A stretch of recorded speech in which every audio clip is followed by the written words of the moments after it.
Hello everyone, welcome to the dialogue on well-being. I'm very grateful today. This is a lovely day.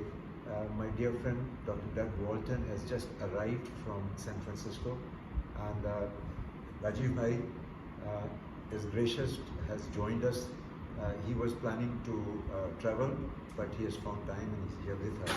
So we want to chat a little bit today about well-being, leadership, and anything else that comes up in our dialogue.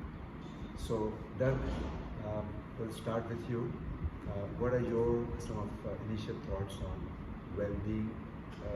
We always talk about let there be everyone be happy and everyone be healthy, and we call it Sarve Bhavantu Sukhina, Sarve Santu Niramaya.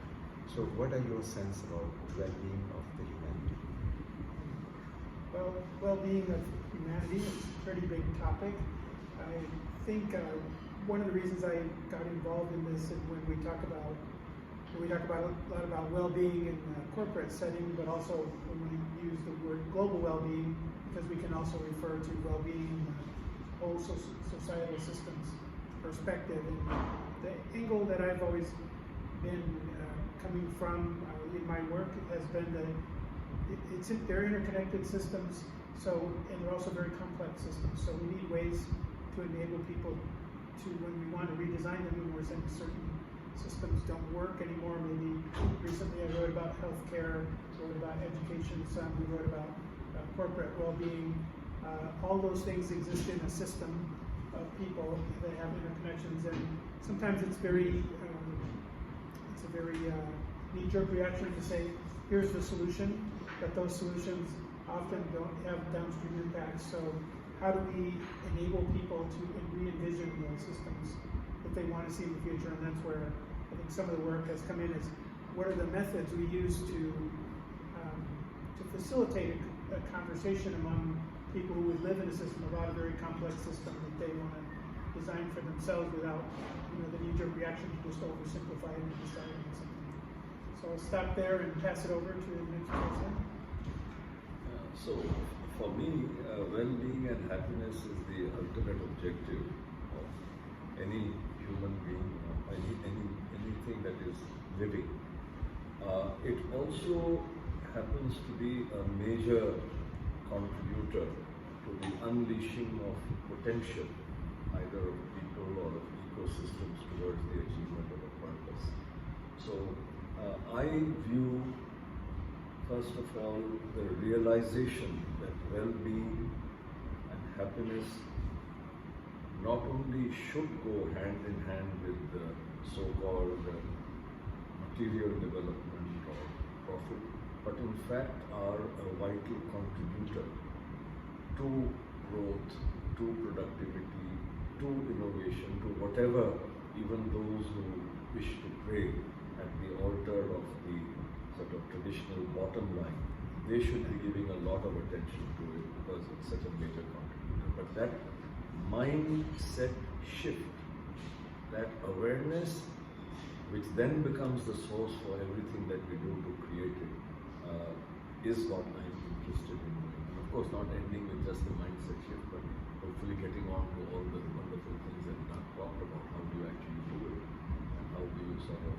engineer systems and processes and metrics to achieve that? But the starting point has to be an awareness that this is such a vital factor for all the things that we are pursuing, but under the impression that they are two separate things. You either choose, you want to be happy or you want to be productive.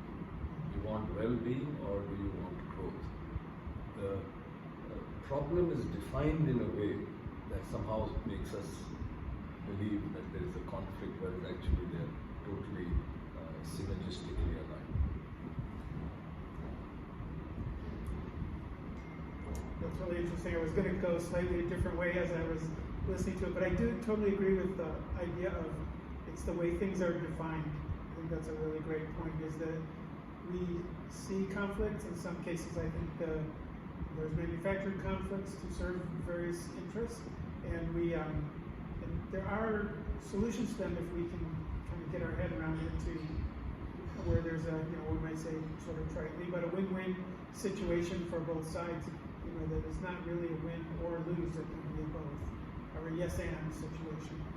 So, and also we were talking a little bit about, I think there is a challenge. I like what you were also saying about the mind shift, in the sense that we do seem to have a pressure now. We were talking a little earlier before the conversation started about polarization in society, and I've written a number of things about this topic and some of the possible drivers on it.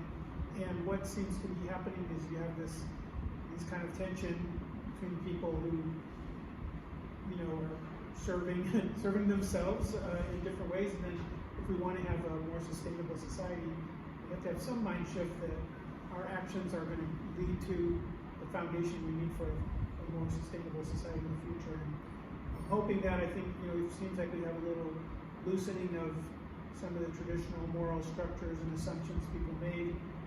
What are we going to replace? It might be getting a little, a little philosophical here, in the sense, though, that what are we going to replace? Maybe some of these things that are falling away. What is the morality which ties us all together to have a sustainable? So, Doug, I just wish to pick up on two things that you mentioned. The fact that win rules cannot possibly sustain, it has to be win-win or lose-lose, comes out of the fact that we are now an interconnected world. Yeah. Right? And that interconnectedness is such an important contributor to actually force people into realizing that it has to be win-win or it will be lose-lose. And I think that environment, climate change is going to be that one big force that is going to push us into accepting the fact that either we all win or we all lose. So this was one important thing. There was another point which I've now forgotten. There were two words that you used, and I wanted to pick up on that, but I have gone so deep into this one word that I've forgotten the other word. I'm so sorry. Well, you may remember them soon. I'll maybe just take us in a little, because I agree with you. There's about interconnectedness, and that it does in a real way say, you have to pay attention to this, or we're all going to lose, basically. And yet there's a lot of people who,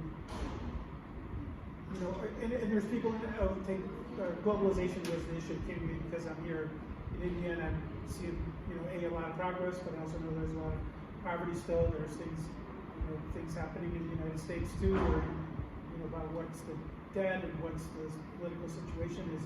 We've had that where globalization was to, in some ways, say we're all interconnected, so we're going to bring it together, and now people are pulling back from it. So I guess where I'm going with this a little bit roundabout is that we do seem to have this dynamic where people are pulling away from the interconnectedness, maybe not for very long, maybe a very short-sighted way to look at it, but because their world was being changed. My job is being taken by someone else, or I didn't get the benefits of these other people. So I don't know, what do you think? Do you think that, how do you think this might come? Yeah. Okay, so I just remembered the other thing, so with your permission, I'll just go back, then I'll come to this other second point that you're raising. Morality and philosophy, actually, I believe that all decisions, political, business, military, all decisions ultimately are philosophical decisions. So I would, again, I don't see a duality between practical and philosophical. To me, they are just parts of the same reality. It's a question of how you couch the sort of the statement or the problem statement. The second one about are we interconnected or are we not interconnected? So here again I would go back to, it's not either this or that. Yeah. It is this and that. And the real question is, where in that spectrum between this or that are we operating at any point in time? And the shift is taking place somewhere in that spectrum. but that spectrum for sure is connected. Yeah. So, we are just moving in a space which is now, without any question, interconnected. Yeah. Now, what form that interconnectedness takes, that's what we are discussing here, Yeah. but we are still interconnected. Sorry again if I'm sounding philosophical, because I told you I have never distinguished between philosophy, morality, and total practical decisions. So what do you think would be, I may end up turning this right back to just that, but I'll say something, I don't know if this would be philosophical or probably more theoretical. I do think though, there is in systems theory, we call it the dynamic equilibrium. There is always the interconnectedness, with the two sides pulled together. We like to hope that in the middle there's some dynamic equilibrium which sustains the world. I was interested though to maybe hear a little more about your thoughts on morality and philosophy as where these values, so they're, I guess, a moral, philosophy or morality is going to, or ethics is going to be based on some values, Yes, right? of course. So do you see those values as, or do you see those like being universal values, like a sustainable, like, I'll give you mine, but go ahead. Yeah, so actually the one value which I think is very universal is love. I mean, no matter where I go in the world, no matter which religion I look at, in its pure form, Right. it's all based on love. Now, some of us deny it, but we deny it because ultimately we believe in its power. So I think the one value, now maybe I should not say love, maybe I can say compassion instead of love. That may be a better word to use. And that comes out of interconnectedness. So compassion for me is the ability to put myself into the shoes of the other person.